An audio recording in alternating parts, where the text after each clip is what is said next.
안녕하세요. 좋은 부모가 되기 위해 노력하며 살아온 60대 여성입니다. 물론 아이를 낳으면 좋은 부모가 되기 위해 노력해야 하는 건 당연한 일이라고 생각해요. 하지만 제가 다른 부모님들보다 조금 더 스스로를 채찍질해야 했던 이유가 하나 있었는데요. 그건 바로 제 두 아이 중 아들이 제 친자가 아니기 때문이었어요.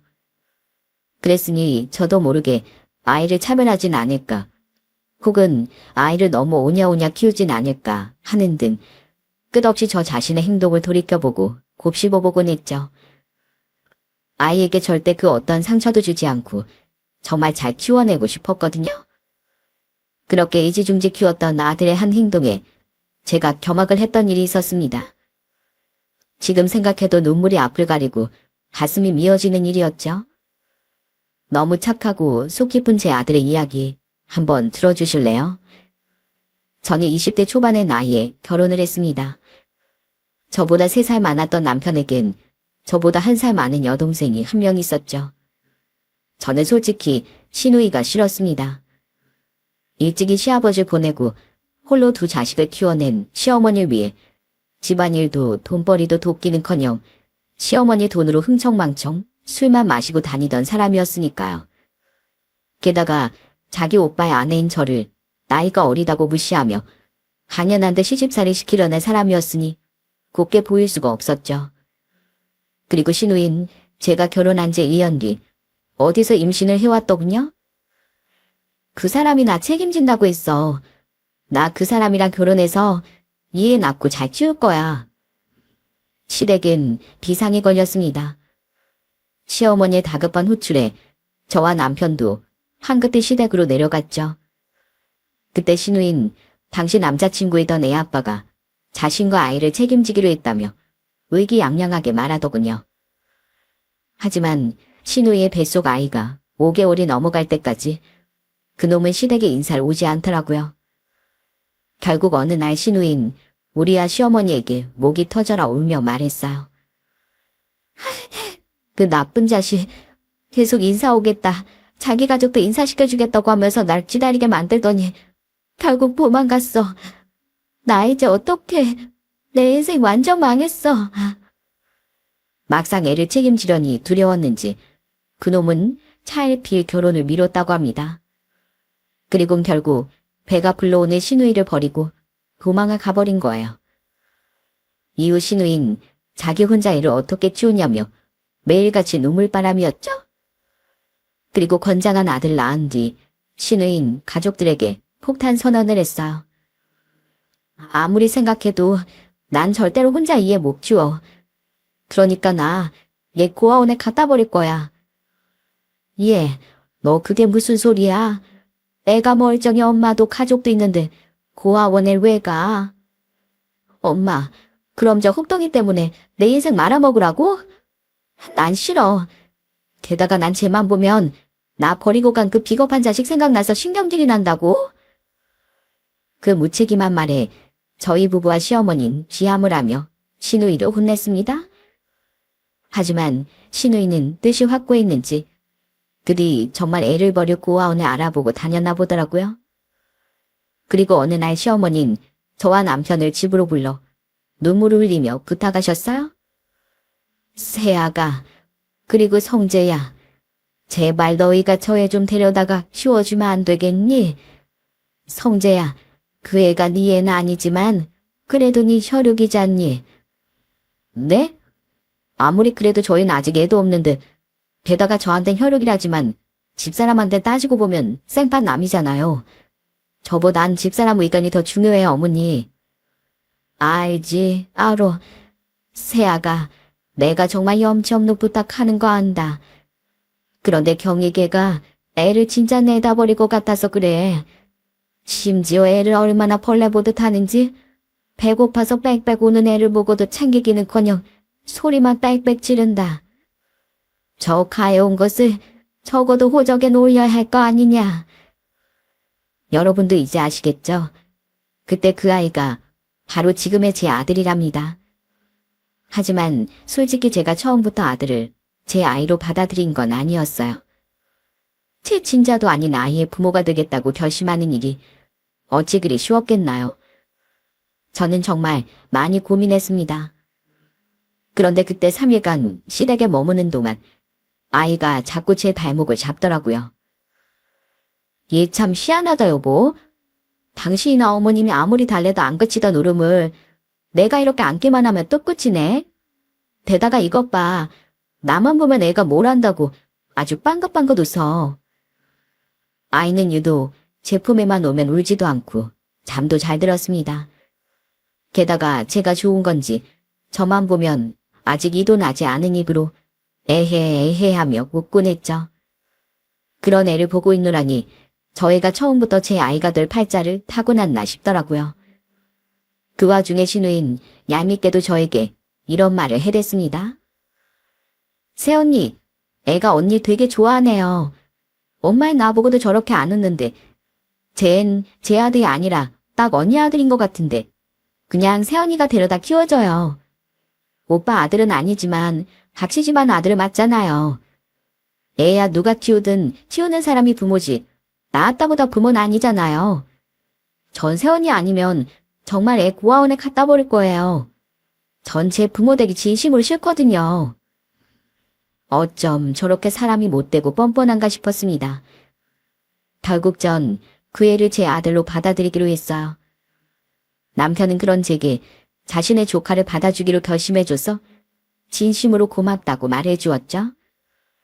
제게 고마워하긴 시어머니도 마찬가지였는데 오직 한 사람, 시누이만은 제게 고맙다는 말 한마디 하지 않더라고요. 야, 너 평생 고아로 살 뻔했는데 운 좋다? 하는 말만 자신의 아들을 향해 내뱉을 뿐이었죠. 그리고 시누인 갓 태어난 애를 우리에게 보낸 지 1년도 되지 않아 새 살림을 차려 결혼을 했습니다. 제게 이런 한탄스러운 말을 남기고 말이죠.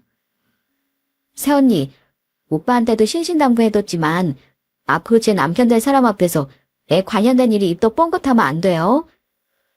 저 받아주는 대신 그의 일로 그 사람 귀찮게 만드는 일은 절대 없게 하겠다고 약속했으니까 만약 뒤늦게 네 애인이 데려가라 어째라 하면서 제 인생 망치면 가만 안 있을 줄 알아요? 아가씨야말로 입조심해요.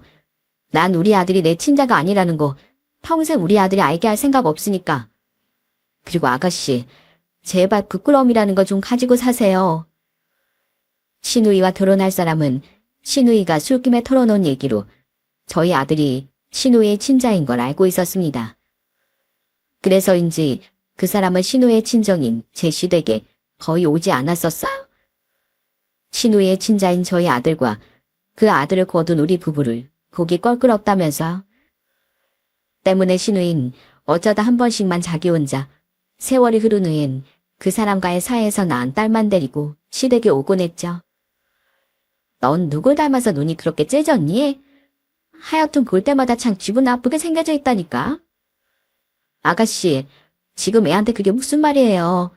우리 아들 얼굴이 어디가 어때서요? 내가 내 조카 얼굴 보고 솔직하게 말도 못해요? 예, 난 너같이 생긴 얼굴은 딱 질색이거든? 난 네가 너무 싫으니까 너 이 고모 근처에 웬만하면 다가오지 마라. 어? 야, 박경희, 너 내 아들한테 뭐 하는 짓이야? 너야말로 우리 아들 옆에 얼씬거리지 마.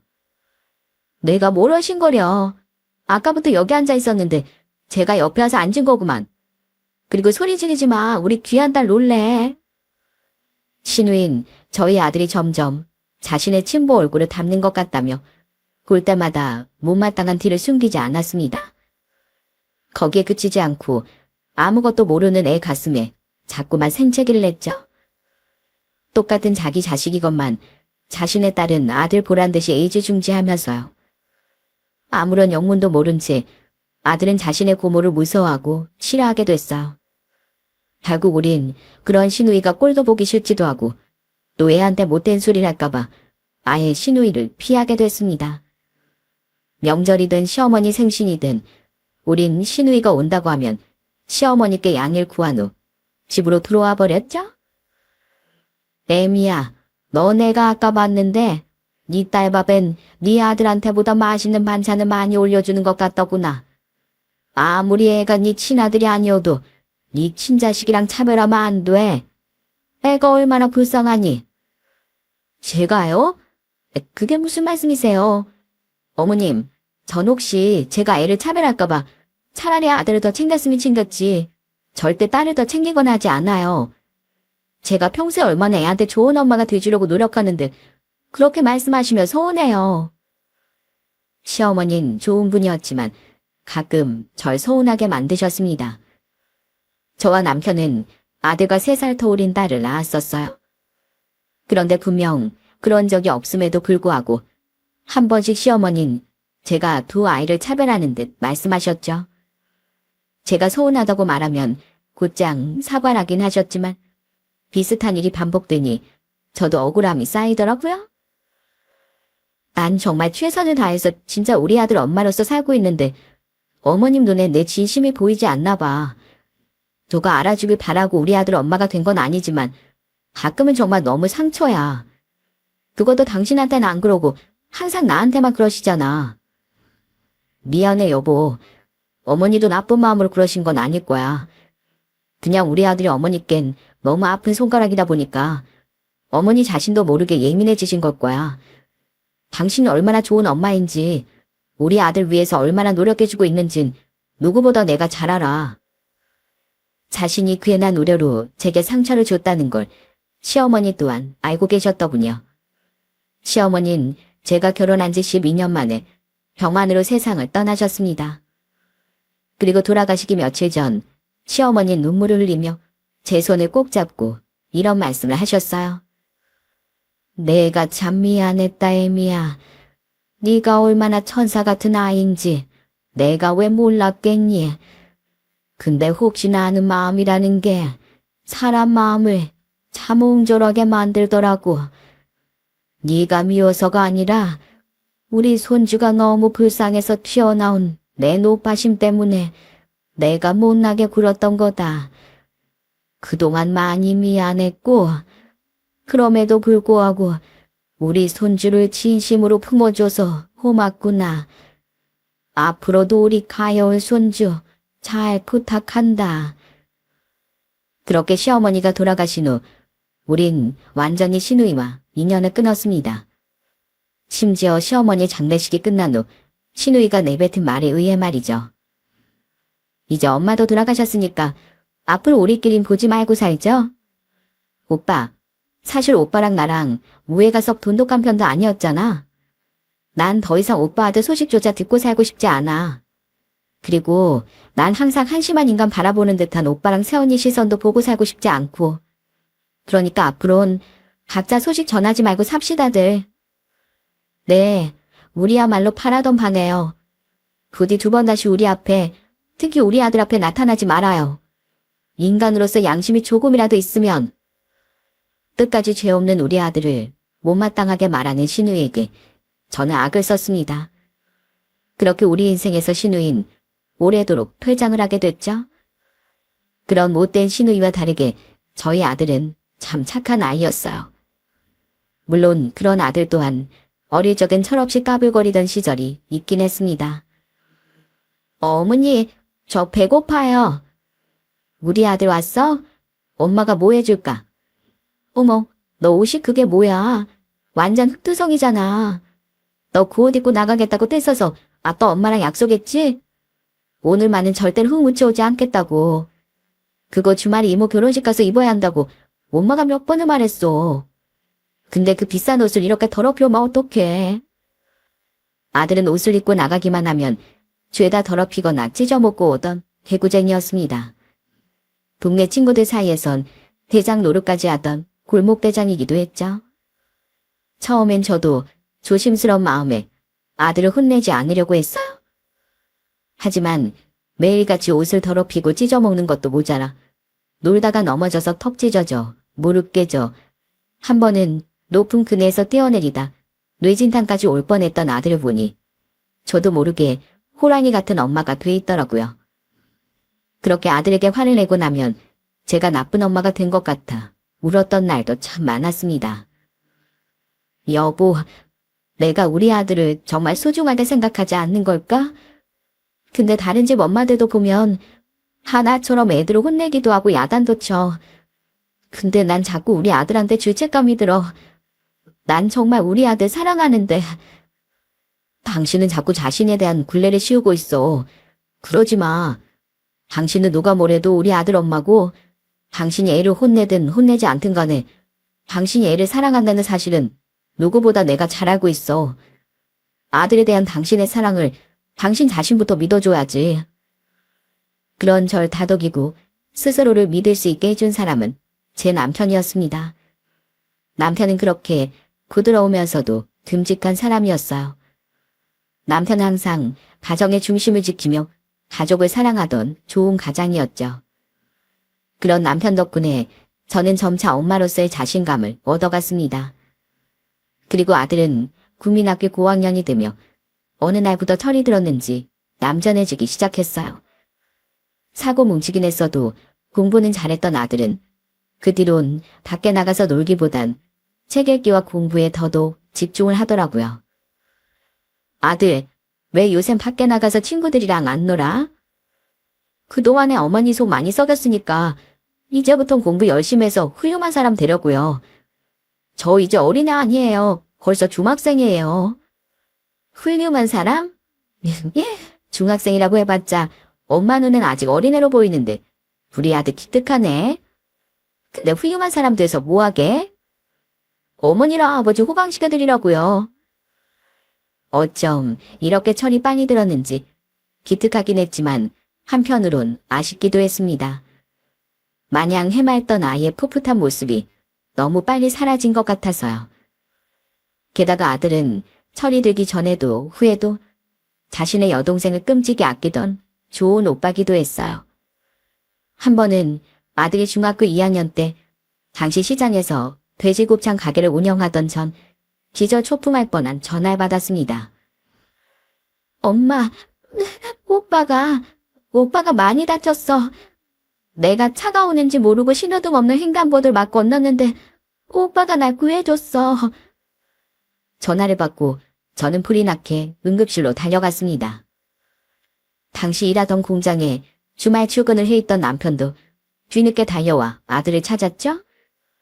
그때 아들은 과자가 먹고 싶다던 딸에게 과자를 사주려 함께 동네방 마트로 향하다 사고를 당했다고 해요. 동네 슈퍼 두 곳이 전부 문을 닫아서요. 그러다 그런 사고를 당한 건데 다행히도 아들의 목숨엔 지장이 없었습니다. 다만 팔 한쪽이 부러져 한도만 깁스를 하고 입원을 해야 했죠. 그런데 병원으로 달려온 저를 보고 아들이 눈물을 뚝뚝 흘리며 이런 말을 하는 거예요. 죄송해요, 어머니. 시연이가 저 때문에 좀 다쳤어요. 제가 시연이를 더 잘 지켜줬어야 했는데 정말 죄송해요. 그게 무슨 소리야. 시연이 네 덕분에 이마만 조금 긁히고 말았어. 근데 무려 팔이 부러진 네가 왜 미안하다는 소리를 해. 이럴 때까지 그렇게 착할 필요 없어, 이거사. 그래도요, 시연이 정말 괜찮아요? 이마 말곤 다친 데 없대요? 없대. 괜찮대. 그러니까 넌 네 몸만 신경 써. 이 엄마 정말 너한테 큰일이라도 난 줄 알고 심장 떨어질 뻔했어. 엄마 너 없으면 못 살아, 이거사. 그런 착한 아들이 너무 안쓰러워 저도 모르게 눈물이 펑펑 났습니다. 그 뒤 전 한동안 가게 문도 닫고 입원한 아들 곁을 지켰어요. 아들은 혼자 있어도 된다고 말했지만 제가 아들 곁에 있어주고 싶었죠. 자, 해. 한잔 슝슝 들어갑니다. 아이, 어머니, 저 15살이에요. 아직도 제가 어린애인 줄 아세요? 다쳐도 하필 오른팔에 다쳐서 너 밥 먹기 힘들잖아. 그리고 네가 30이 되고 40이 돼봐라. 그때도 여전히 넌 이 엄마 눈에 어린애로 보일걸? 그러니까 살아나는 아드님, 괜히 부끄러워 마시고 얼른 아나 하세요. 아이 참, 알겠어요. 아이고, 우리 고등학생 아들은 엄마 손도 한번 제대로 안 잡아주는데 참 살가운 아드님을 드셨습니다. 부럽네요, 아주머니. 네, 제가 참 복받은 사람이구나 하고 감사하며 살고 있어요. 아들은 부끄러워하면서도 제가 오랜만에 애 다루듯 챙겨주자 내심 좋아했습니다. 이렇듯 아들은 때론 의젓하면서도 때론 아이 같은 사랑스러운 아이였어요. 게다가 자기 동생 끔찍이 챙기지, 효심 지극하지, 공부까지 잘하니 동네 사람들은 입을 모아 부모인 우리를 부러워했죠. 그리고 저와 남편은 아들뿐 아니라 딸이든 그 누구에게든 절대 아들이 우리 친자식이 아니라는 말을 하지 않았습니다. 아들에게 그 사실을 철저히 숨기기 위해 우린 신혼 때 살던 동네에서도 이사를 했을 정도였죠. 자신이 부모의 친자가 아니라는 사실을 아는 것만으로도 아이의 가슴엔 크나큰 상처가 남을 테니까요. 때문에 아들이 우리 친자가 아니라는 건 친모인 시누이와 그 남편, 그리고 시어머니와 저희 부부뿐이었습니다. 하지만 이젠 시어머니가 돌아가시고 시누이 부부와 인연을 끊었으니 우린 그 비밀을 영원히 지킬 수 있었어요. 어머니, 아버지, 절 받으세요. 아이고, 여보, 우리가 살다 보니 세상에 판사님 큰 절을 다 받아보네. 어머니, 그 판사를 키워내신 분이 바로 어머니시잖아요. 제가 어릴 적에 말씀드렸죠? 제가 꼭 훌륭한 사람 돼서 어머니랑 아버지 호강시켜드릴 거라고요. 이젠 정말 저만 믿으세요. 오빠, 비록 난 판사도 아닌 평범한 직장인이지만 그래도 나도 엄마 아빠 호강을 시켜드릴 수 있거든. 엄마 아빠, 나도 믿어줘, 나도. 시간이 흘러 두 아이는 모두 성인이 되어 대학에 들어갔습니다. 공부를 잘했던 아들은 판사가 되고 싶다며 무려 유명 대학의 법대를 졸업했어요. 그리고 그 뒤론 당당히 사법고시 합격해 사법연수원에서 교육을 받은 후 30대 초반에 판사로 임용이 됐죠. 지금이야 사법고시도 없어지고 판사가 될 수 있는 과정도 달라졌다지만 당시엔 사법연수원을 높은 성적으로 수료하면 판사 임용으로서의 길이 열렸거든요. 판사가 된 아들의 큰절을 받는데 더없이 마음이 뿌듯했습니다. 지극정성으로 키운 우리 아들이 누구보다 공정하고 정의로운 판사가 될 거라는 생각에 어깨가 하늘까지 치솟을 것 같았죠. 당시 평범한 회사에 다니고 있던 딸 또한 우리에게 장난을 치면서도 아들을 진심으로 축하해줬어요. 그 뒤 열심히 판사로서의 소양을 쌓아가던 아들은 저희에게도 지극정성으로 효도하려고 노력했습니다. 어머니, 아버지, 이젠 제가 용돈 넉넉하게 드리며 살 테니까 더 이상 고생하지 말고 편하게 사세요. 아버진 평생 공장일 하다 정년퇴직하셨으면서 왜 또 아파트 경비를 한다고 그러세요. 어머니도 이제 힘들게 돼지곱창 팔지 마시고 취미생활 하면서 재미나게 사세요. 아들이 딸과 돈을 모아 가족 여행을 계획하고 우리에게 소소한 선물을 주는 등의 효도는 고맙게 받았습니다. 너무 거절하는 것도 자식들을 서운하게 하는 일이라고 제 동생이 그랬거든요. 그런데 저와 남편이 조금씩 나이가 들어감에 따라 아들은 우리를 지나치게 염려하더라고요. 때문에 우린 아들을 잘 타일렀습니다. 아들, 네 마음은 너무 고마워. 근데 사람은 나이가 들어서도 일을 해야 머리도 몸도 덜 늙는다고 하더라. 무엇보다 우린 너희를 잘 키워내는 게 삶의 목표였지. 그런 너희들에게 효도받는 게 목표인 건 아니었잖니? 그러니까 우린 너희 키운 부모라고 앉아서 받아먹기만 하며 살고 싶진 않어. 나중에 우리 몸이 많이 아프고 정 너희 도움이 필요하면 기꺼이 도움을 요청하마. 엄마랑 아버지 마음 이해해 줄 거지? 결국 아들은 우리의 뜻에 한풀 꺾일 수밖에 없었어요. 그래도 그 마음이 얼마나 고맙습니까?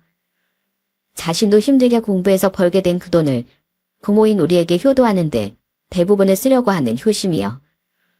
그리고 그런 아들이 나이 41에 결혼할 아가씨를 데려왔을 때 우린 아들이 좋은 남편이 될 것임을 확신했어요.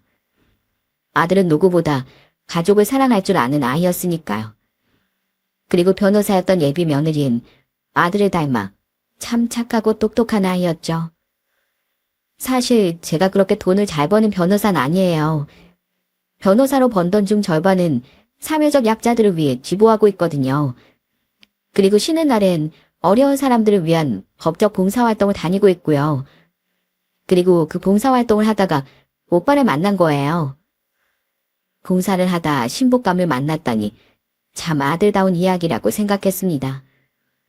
상견례를 해보니 교육자 출신이라는 사돈 어른들도 학교 선생님이 며느리 오빠도 참 좋은 분들이더군요. 아들, 결혼식 날에 맞춰서 엄마가 머리를 조금이라도 더 기를까? 그냥 더 짧게 자를까? 기르세요, 어머니. 전 커트머리보다 지금처럼 단발인 어머니 머리가 훨씬 예쁘거든요. 아직도 소녀 같으셔서요. 소녀? 아유, 예.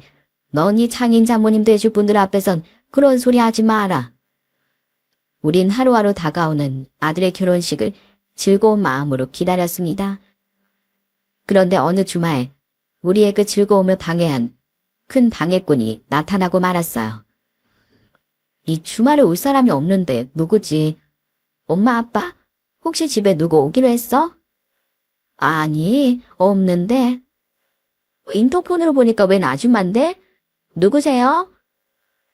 다 같이 점심을 먹고 거실에서 여유를 부리던 주말의 오후에 누군가 저희 집 초인종을 눌렀습니다.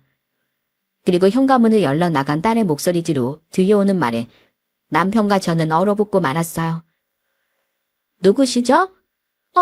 아줌마, 누구신데 저희 집에 그렇게 막 들어가요? 저기요. 넌 네 고모도 못 알아보니? 난 아직 어리적 얼굴이 남아있는 너 알아보겠는데. 난 네 고모야. 네 아빠 동생. 오빠, 새언니, 집에 있어요? 나 경례예요. 당황히 하는 저희 딸을 밀치고 거실로 걸어 들어온 사람은 바로 어느덧 60대 중반의 나이가 된 신우이였습니다.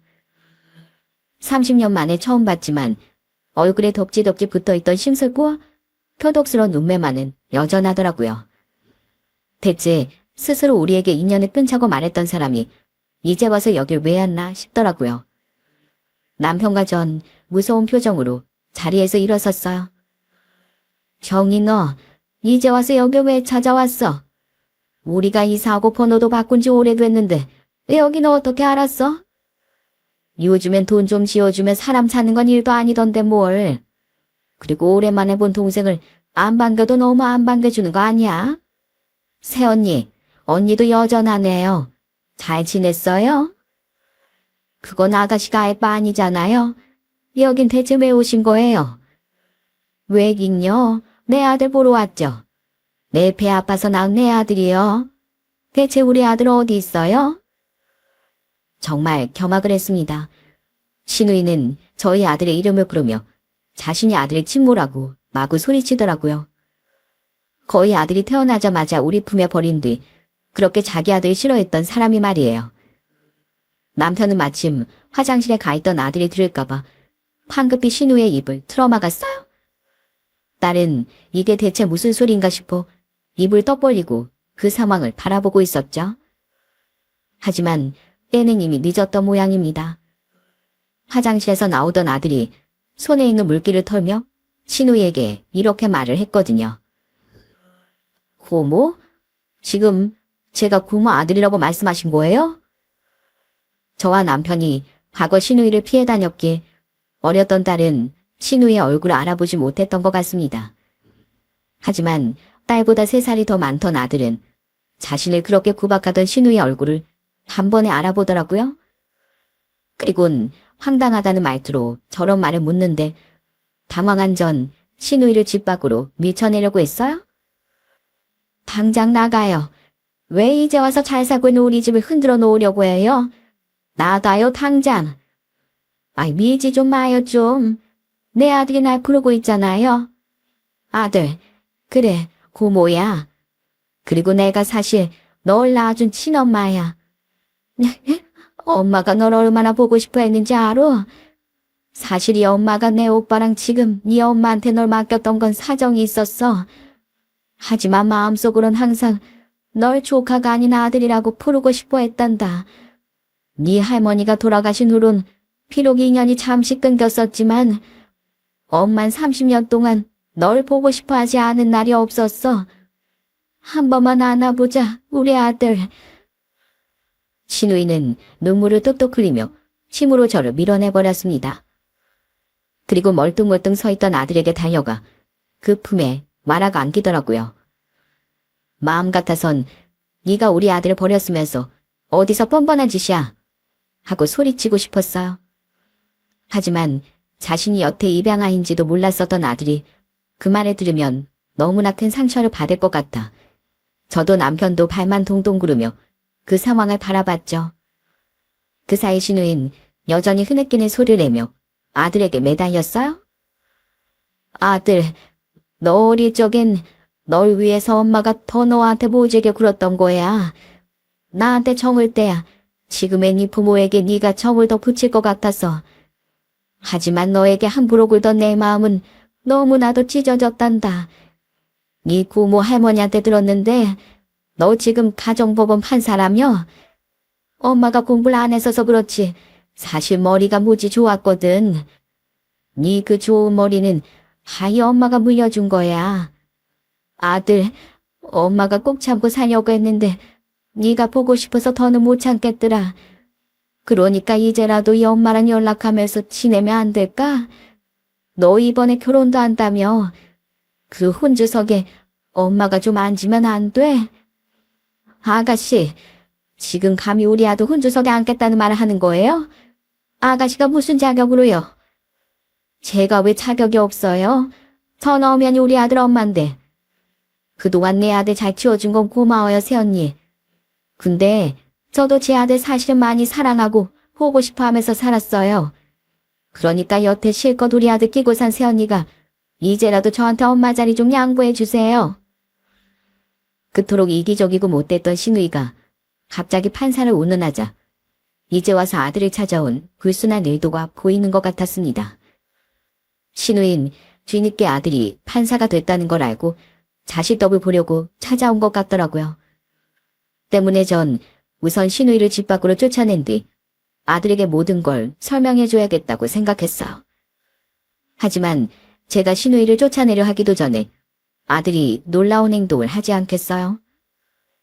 이거 좀 놔요. 당신 같은 사람한테 속옷 하나도 다 입기 싫으니까. 뭐? 아들, 뭐라고? 제가 왜 그쪽 아들이에요? 우리 어머니 지금 내 어머니 정애자 숙자 한 분이신데 낳아줬다고 다 부모인 줄 알아요? 잠자코 신우이의 말을 듣고 있던 아들은 자신을 안고 있던 신우이의 팔을 거칠게 떼어버렸습니다. 그리곤 자신이 신우이의 아들이란 말에 놀라기는커녕 이미 알고 있던 사람처럼 태연하게 말을 내뱉었죠? 신우이에 대해 뭔가 아는 건지 경멸스러운 표정으로 신우이를 바라보면서요. 게다가 그 뒤로 이어진 아들의 말은 저와 남편을 경악케 했습니다. 그래. 너 지금 충격 때문에 말이 이상하게 나오는 거지? 내가 사실 네 고모가 아니고 네 엄마라니까. 알고 있어요. 할머니가 돌아가시던 해 할머니랑 어머니가 방에서 나누신 말을 다 들었거든요.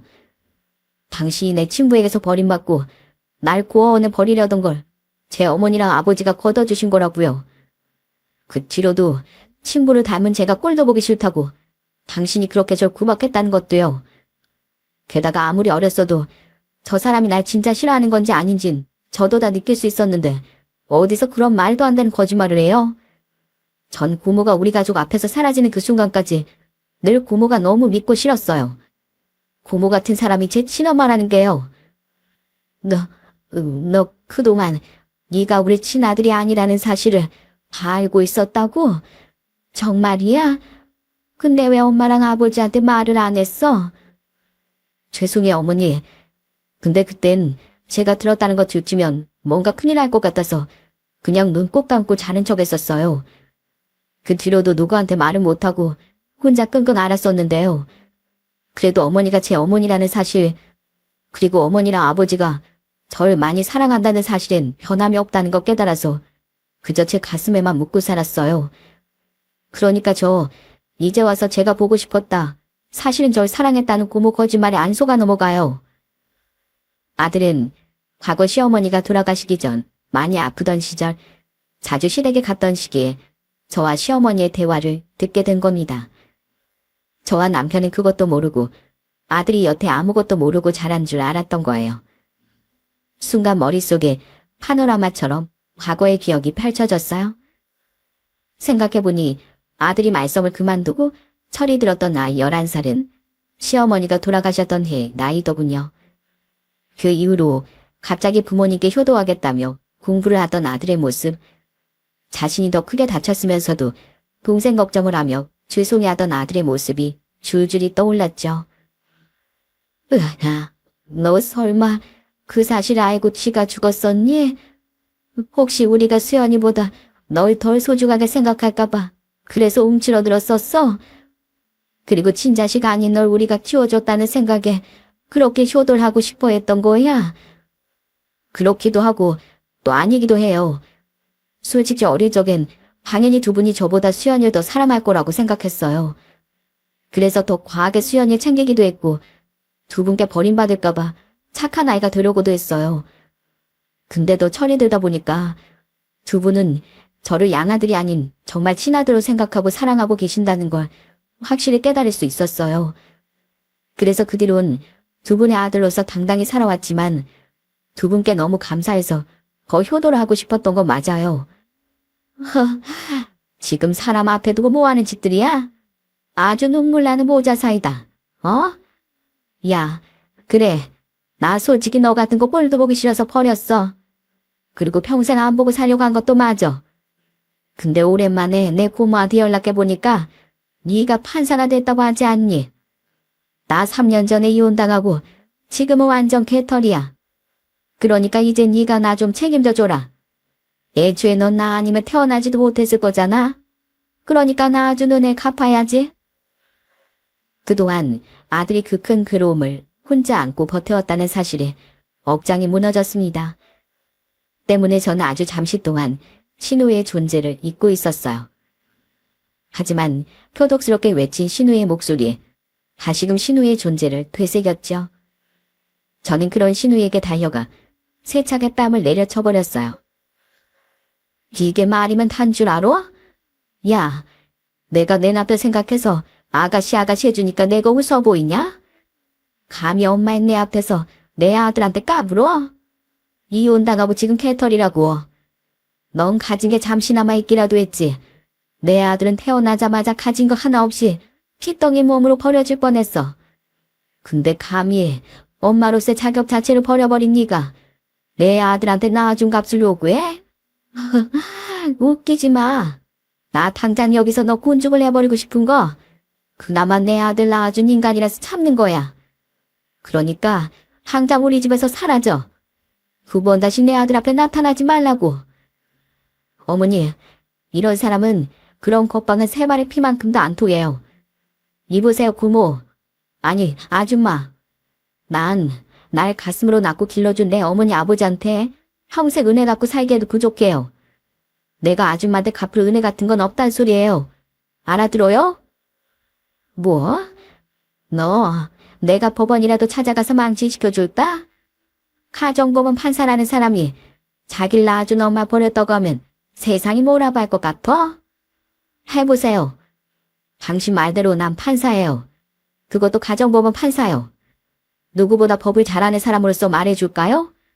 당신이 내 엄마로서의 권리를 주장하면 저희 부모님은 당신한테 절 키우면서 발생한 양육비, 교육비, 생활비 등을 변호사를 통해 청구해 볼 수 있어요.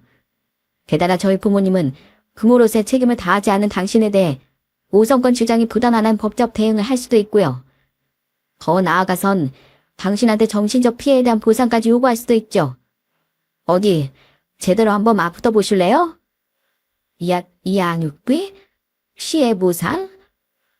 네, 지금 개털이라면서요. 어디 자신 있으면 해보세요. 참고로 제 아내 될 사람은 변호사거든요. 아마 자기 커리어 전부를 걸고 한때 싸워줄 겁니다. 자신 없으면 2번 다시 제 앞에 나타나지 마세요. 끔찍한 얼굴 2번 다시 내 앞에 들이밀지 말라고요. 나한테 부모님은 평생 제 어머니 정혜수, 아버지 박성재 2분밖에 없으니까.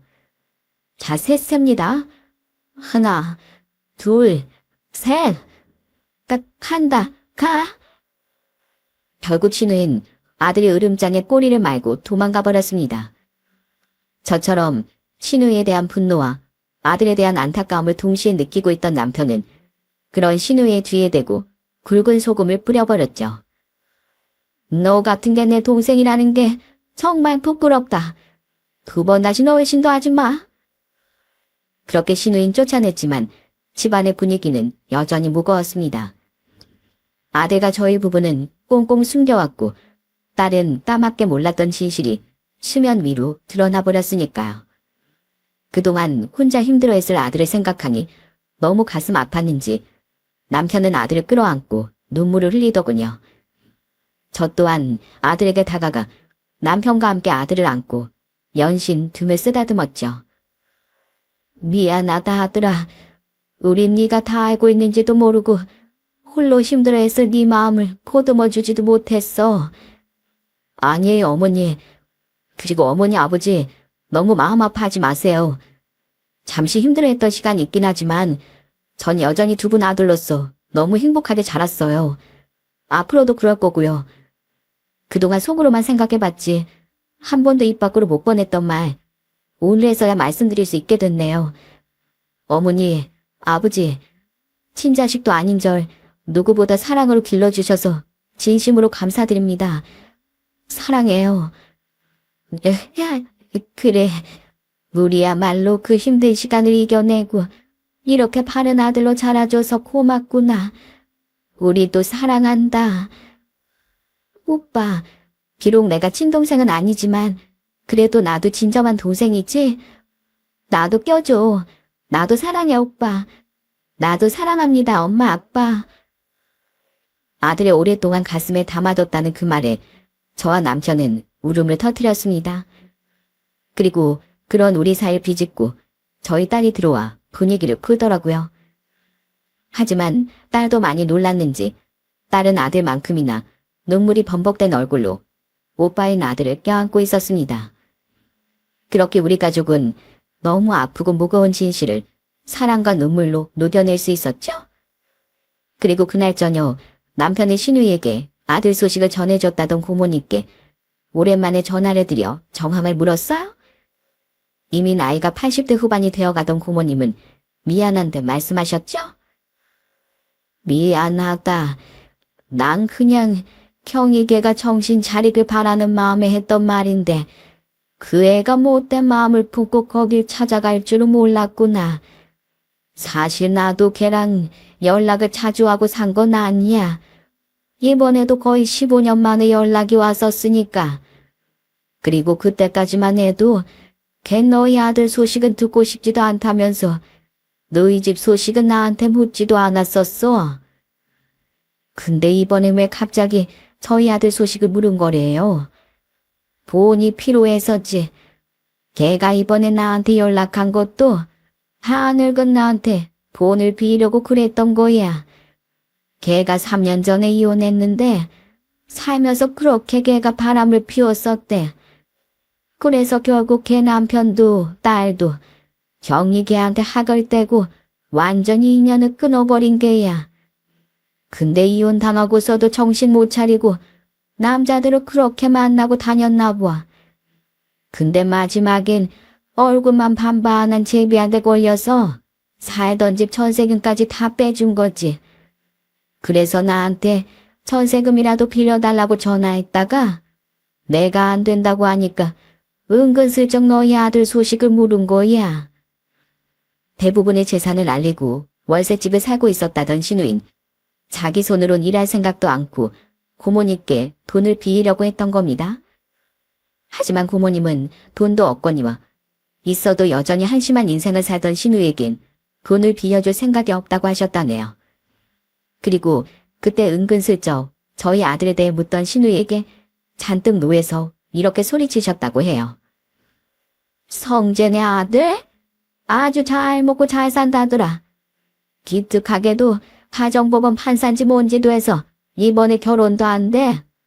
네가 버린 그 아들이 자기를 키워준 성재네 부부한테 그렇게 효도를 하는 효자라더라. 부끄러운 엄마 그 자체인 너랑 다르게 애가 아주 훌륭하게 자랐대. 그러니까 차에 큰 그의 인생에 끼어들어서 초치지 말고 제발 부끄럽지 않은 엄마로서 좀 살아. 고모님은 왜 그 말을 듣고 신우이가 저희 집에 찾아갈 거라곤 자신이 생각도 못했을까 하며 스스로를 탓하셨죠. 남편은 연로하신 고모님께 모두 잘 해결되었으니 그런 마음 갖지 마시라 하곤 전화 끊었죠. 그러니까 신우인 가진 모든 걸 잃고 아들의 마지막 보루로 여기며 찾아왔던 거예요. 고모님의 말을 듣고 반성은커녕 옳다구나 싶어서 말입니다. 정말 너무 부끄럽고 한심한 인간이라고 생각했어요. 다행히 아들의 으름장에 겁먹었는지 신우인 더 이상 찾아오지 않았습니다. 아무리 남편의 동생이라지만 친자식을 버린 주제에 돈을 노리고 찾아왔던 인간 말종을, 그것도 자기 욕심껏 살다가 망한 사람을 남편도 저도 돕고 싶진 않았어요. 존재만으로도 제 소중한 아들에게 상처가 되는 그런 인간을 말이죠. 때문에 저와 남편은 평생 신우이란 사람은 없는 존재로 여기고 살아갈 생각이에요. 그날 이후 시간이 흘러 저희 아들은 성대한 결혼식을 올렸습니다. 아들의 결혼식 날 저는 정말 많이 울었어요. 아주 옛날 처음 아들이 제 품에 들어왔던 그날이 떠올랐어요. 저만 보면 방긋방긋 웃던 그 핏덩이의 모습이 말이죠. 아들 또한 감정이 북받쳤는지 제게 인사를 하며 자꾸만 눈물을 흘리더라고요. 울지 마. 새신랑 얼굴엔 행복만 가득해 하지. 며느라, 부디 우리 아들이랑 오래도록 행복하게 살려무나. 너무 착하고 마음 여린 우리 아들 잘 부탁한다. 저는 그런 아들을 안고 달래주었습니다. 막상 저부터도 얼굴이 눈물 범벅이었는데 말이죠. 저는 이제 저 대신 아들을 지키며 살아가줄 며느리에게 반드시 행복하길 빌고 응원해 주었어요. 그렇게 결혼을 한 뒤 아들과 며느리인 2년째 행복한 신혼생활을 하고 있습니다. 어느덧 며느리의 뱃속엔 소중한 생명까지 찾아와 주었죠. 그리고 저희 딸도 내년에 드디어 결혼을 앞두고 있어요. 저희 애비 사이 또한 참 건실하고 선한 청년이랍니다. 그렇게 저는 이제 두 아이의 엄마에서 차츰 할머니가 될 준비를 하고 있답니다. 만날 날이 너무 기대되는 우리 손주와 또 앞으로도 생길 다른 손주들에게 저는 꼭 좋은 할머니가 되어주고 싶어요. 하지만 저는 할머니이기 전에 앞서 역시 두 아이의 부모 아니겠어요? 손주들의 행복을 빌어주는 만큼 앞으로 전 우리 두 아이, 특히 너무 오래 가슴에 상처를 안고 살아온 우리 아들의 행복을 간절히 바라주며 살아갈 생각이에요. 내 배 아파 자식을 낳고 눈물과 희생으로 그 자식을 기르는 부모란 참 위대한 존재라고 생각합니다. 오래전 저희 아들을 두고 도망가버린 아들의 친부와 친모인 신우이처럼 자식을 물건인 양 여기는 하등 인간들은 예외지만은요. 부모라는 이름을 가진다고 모두가 부모인 것은 아닙니다. 사랑과 책임에 빠진 부모는 그저 이름뿐일 뿐이니 부모로서의 자격을 자기 손으로 내다버린 인간들이 자식 앞에 다시 나타나는 파렴치한 일은 꼭 삼가줬으면 하네요. 또한 그들이 남은 인생은 반드시 부끄러움을 느끼며 살아갔으면 좋겠습니다. 마지막으로 하루하루 아빠가 될 설렘에 젖어 살아가고 있는 아들에게 간략한 편지를 남기며 저는 여기서 인사드리겠습니다. 아들아, 부모가 되는 일은 힘겹지만 자식의 웃는 얼굴, 자식의 사랑한다는 말 한마디에 모두 보상받는 게 바로 부모란다. 네가 부모가 되는 그 행복을 알 수 있게 되어 참으로 기쁘구나. 부디 때론 자식의 우상이 되고 때론 그늘막이 되어줄 수 있는 좋은 부모가 되길 바란다. 또한 부모로서의 삶을 살며 부모의 사랑이 얼마나 커다란지, 그러니까 네가 얼마나 큰 부모의 사랑을 받고 자란 행복한 아이였는지 잊지 말고 살아가려무나. 그 사실은 만약 네 인생에 시련이 닥쳐오더라도 널 강하게 버티게 해줄 버팀목이 되어줄 테니까 말이야. 세상에서의 마지막 숨을 고를 때까지도 너를 너무 사랑하는 엄마로서 다시 한번 아빠가 된 걸 축하한다. 그리고 사랑한다 내 아들. 끝까지 제 사연을 들어주셔서 감사드립니다. 모두들 좋은 하루 보내세요.